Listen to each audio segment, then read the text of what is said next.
Hi எல்லாருக்கும் வணக்கம். இன்னைக்கு ரொம்பவே முக்கியமான வீடியோங்க. ஆன்லைன் டிரான்சாக்ஷன் பண்றவங்க, அதுவும் செக்யூரா டிரான்சாக்ஷன் பண்ணணும்னு நினைக்கிறவங்களுக்கு ஒரு முக்கியமான விஷயம். NEFT, RTGS, IMPS இந்த டிரான்சாக்ஷன்லாம் கேள்விப்பட்டிருப்பீங்க. ஆனா நிறைய பேர் வந்து Paytm, UPI transaction, net banking transaction மட்டும்தான் பண்ணிட்டு இருப்பீங்க. ஸோ உங்களுக்கு வந்து பார்த்துட்டீங்கன்னா ஆன்லைன்ல as well as ஆஃப்லைன் ரெண்டுலையுமே வந்துட்டு ஒரு செக்யூர்டான டிரான்சாக்ஷன் இவங்களுக்கு தான் அனுப்புறோம், கரெக்டா அனுப்பியிருக்கோம் அப்படின்னு சொல்லிட்டு உங்களுக்கு செக்யூர்டான எலக்ட்ரானிக் டிரான்ஸ்ஃபர் பண்றதுக்கான ஆப்ஷன்ஸ் தான் நான் இங்க வந்து சொல்றேன். சரி, NEFT, RTGS, IMPS அப்படின்னா என்னன்னு பார்த்தலாம். NEFT அப்படின்னா வந்துட்டு நேஷனல் எலக்ட்ரானிக் ஃபண்ட் டிரான்ஸ்ஃபர். அதுவே RTGS அப்படின்னா real time gross settlement. IMPS அப்படின்னா இம்மீடியட் பேமெண்ட் சர்வீஸ் அப்படின்னு சொல்லக்கூடியது. இந்த மூணையுமே உங்களால online as well as offline ரெண்டுலையுமே பண்ண முடியும். பட் IMPS மட்டும் ஆன்லைன்ல மட்டும் தான் பண்ண முடியும். ஸோ இப்போ எக்ஸாம்பிளுக்கு எடுத்துட்டீங்கன்னா ஒரு பேங்க்ல இருந்து அதாவது ஒரு சேம் பேங்க், எக்ஸாம்பிள் SBI பேங்க்னு வச்சுக்கலாம். SBI பேங்கோட சேம் பிரான்ச்ல 2 அக்கௌண்ட் இருக்கு. ஸோ இப்போ நீங்க வந்து ஒரு அக்கௌண்ட்ல இருந்து இன்னொரு அக்கௌண்ட்டுக்கு டிரான்ஸ்ஃபர் பண்ணணும் அப்படின்னாலும் கூட நீங்க இந்த NEFT, RTGS இதெல்லாம் பயன்படுத்திக்கலாம். அதே சமயம் சேம் பேங்க், எக்ஸாம்பிளுக்கு எகைன் HDFC எடுத்துக்கலாம். HDFC பேங்க், பட் ஆனா ஒன்னு வந்துட்டு சென்னையில இருக்க ஒரு பிரான்ச், இன்னொன்று வந்து கோயம்புத்தூர்ல இருக்கு அப்படின்னு வச்சுப்போம். ஸோ டிஃப்ரெண்ட் பிரான்ச், அதுல வந்து ஆன்லைன் டிரான்சாக்ஷன் பண்ணும் அப்படின்னாலும் தாராளமா நீங்க இந்த ஆன்லைன் டிரான்சாக்ஷன் ஆப்ஷன்ஸ் எடுத்துக்கலாம். டிஃப்ரெண்ட் பேங்க்ஸ், பட் எப்படி சொல்லலாம்னா SBIல இருந்து நீங்க HDFCக்கு வந்து மணி டிரான்ஸ்ஃபர் பண்றீங்கன்னு வச்சுக்கோங்களேன். ஸோ அந்த சூழ்நிலையில நீங்க இந்த மாதிரியான NEFT, RTGS, IMPS டிரான்சாக்ஷன் பண்றீங்கன்னா செக்யூர்டாகவும் இருக்கும். முக்கியமா இந்த ப்ராப்பர்ட்டி எல்லாம் வாங்குவாங்க இல்லைங்களா, இப்போ வீடு வாங்குறது, இடம் வாங்குறது, நிலம் வாங்குறது அப்படிலாம் இருப்பீங்க இல்லையா.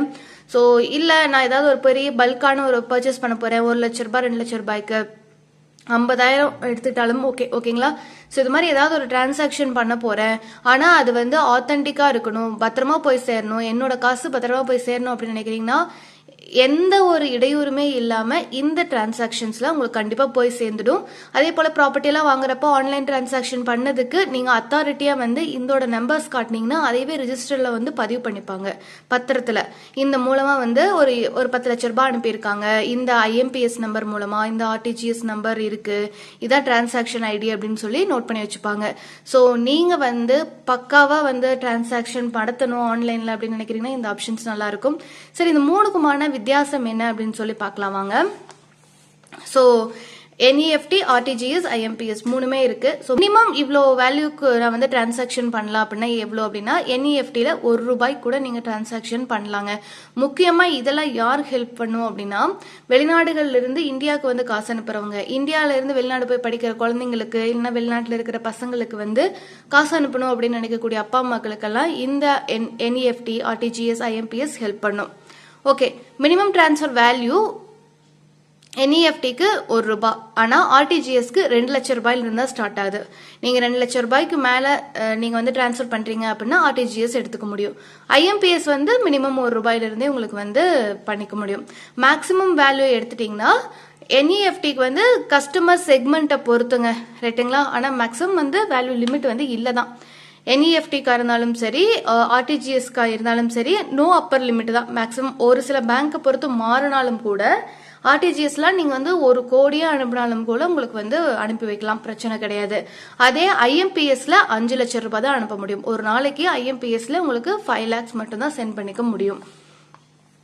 அடுத்து டைப் ஆஃப் செட்டில்மெண்ட் எடுத்துட்டீங்கன்னா பேட்சா NEFTல வந்து செட்டில் பண்ணுவாங்க. அதாவது இப்போ நீங்க அனுப்புறீங்க இல்லையா, அது வந்து ஒரு பர்டிகுலர் பேட்சா, ஓகேங்களா. ஸோ ஒரு 10 லட்சம் 5 லட்சம் அப்படி வந்து 1 மணி நேரத்துக்கு ஒருக்கா 2 மணி நேரத்துக்கு ஒருக்கா அப்படி வந்து அடுத்த பேங்க்ல, அதாவது நீங்க அனுப்பி வச்சிருக்கீங்க இல்லைங்களா, அவங்களுக்கு வந்து செட்டில் பண்ணுவாங்க.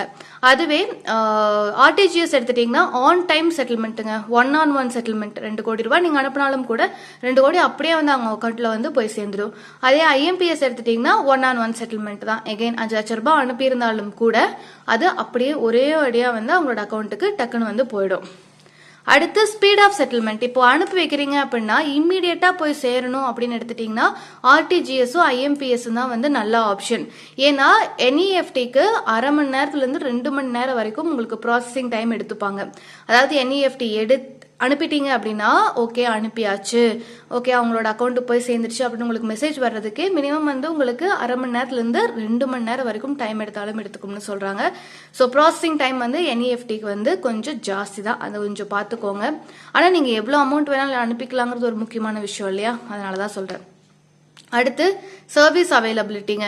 எஸ், சர்வீஸ் அவைலபிலிட்டி அப்படின்னு எடுக்கிறப்போ உங்களுக்கு என்இஎஃப்டி 24/7 நீங்கள் எந்த நேரத்துக்கு வேணாலும் அனுப்பிக்க முடியும். அதுவே ஆர்டிஜிஎஸ் எடுத்துட்டிங்கன்னா பேங்க்கை பொறுத்து தான் வந்து மாறும். எக்ஸாம்பிள் எடுத்துட்டிங்கன்னா பேங்கிங் ஹவர்ஸில் தான் வந்து உங்களுக்கு வந்து மேக்ஸிமம் ஆர்டிஜிஎஸ் பண்ண முடியும். காலையில் 8 மணிலேருந்து சாயங்காலம் 6:30 மணி வரைக்கும் அப்படிலாம் இருக்கு இல்லைங்களா. ஸோ அந்த காலகட்டங்களில் மட்டும்தான் நீங்கள் ஆர்டிஜிஎஸ் பண்ண முடியும். சில நேரங்களில் சாட்டர்டேஸும் வந்து கொடுப்பாங்க ஆர்டிஜிஎஸ் பண்ணுறதுக்கு.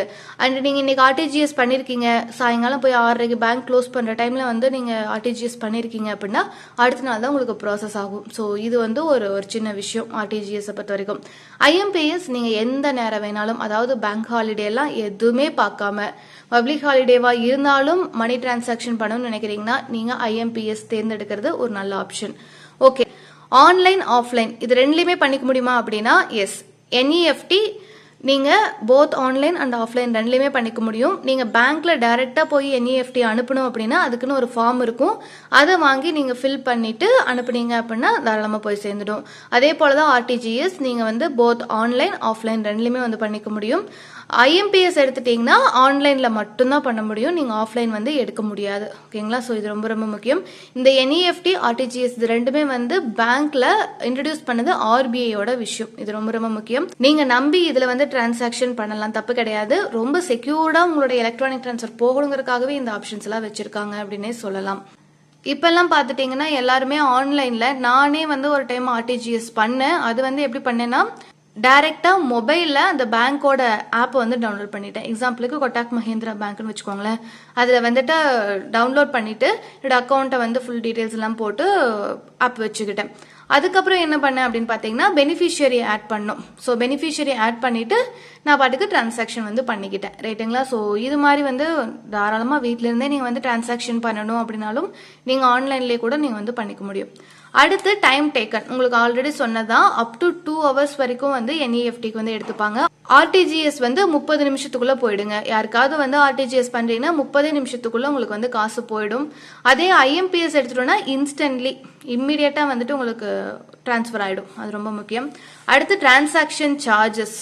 ஸோ டிரான்சாக்ஷன் சார்ஜஸ் எடுத்துட்டீங்க அப்படின்னா ஒரு வேலை இந்தியாக்குள்ளே நடக்குது அப்படின்னா நான் வந்து உங்களுக்கு அனுப்புகிறேன் அப்படின்னா அதுக்கெல்லாம் எந்த சார்ஜுமே இல்லை. ஃபர்ஸ்ட் ஆஃப் ஆல் தெரிஞ்சுக்கோங்க, இந்தியாக்குள்ளே ஒருத்தங்க இருக்காங்க, அவங்க வந்து இந்தியாவில் இருக்கக்கூடிய இன்னொரு பர்சனுக்கு அனுப்புகிறாங்க அப்படின்னா அதுக்கு பெருசாக சார்ஜ் இல்லை.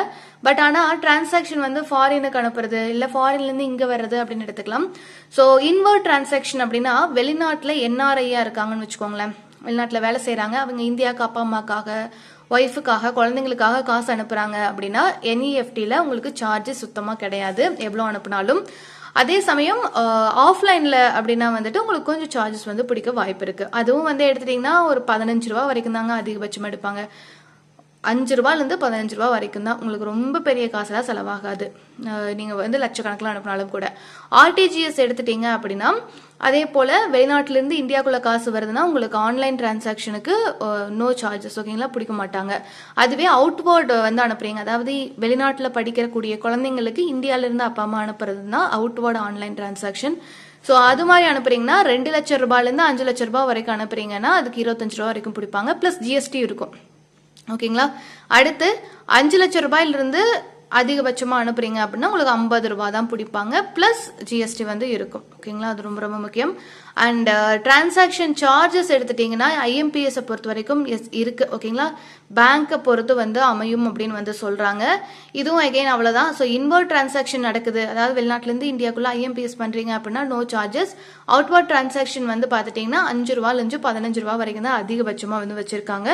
நீங்கள் எவ்வளோ பணம் அனுப்பினாலும். ஓகேங்களா, ஸோ 15 ரூபா வரைக்கும் தான் அதிகபட்சமாக நீங்கள் வந்து பே பண்ணுற மாதிரி இருக்கும். லட்சக்கணக்கில் அனுப்புகிறப்போ ஒரு 10 ரூபா 15 ரூபா வந்து நம்மளுக்கு ஃபீஸாக கொடுக்கறதுக்கு நம்ம யோசிக்கவே கூடாது. ரீசன் என்னன்னா செக்யூர்டாக யாருக்கு அனுப்பணுமோ அவங்களுக்கு மட்டும் போய் சேரும், பிரச்சனையே இருக்காது. ரைட்டுங்களா, அதனால தான்.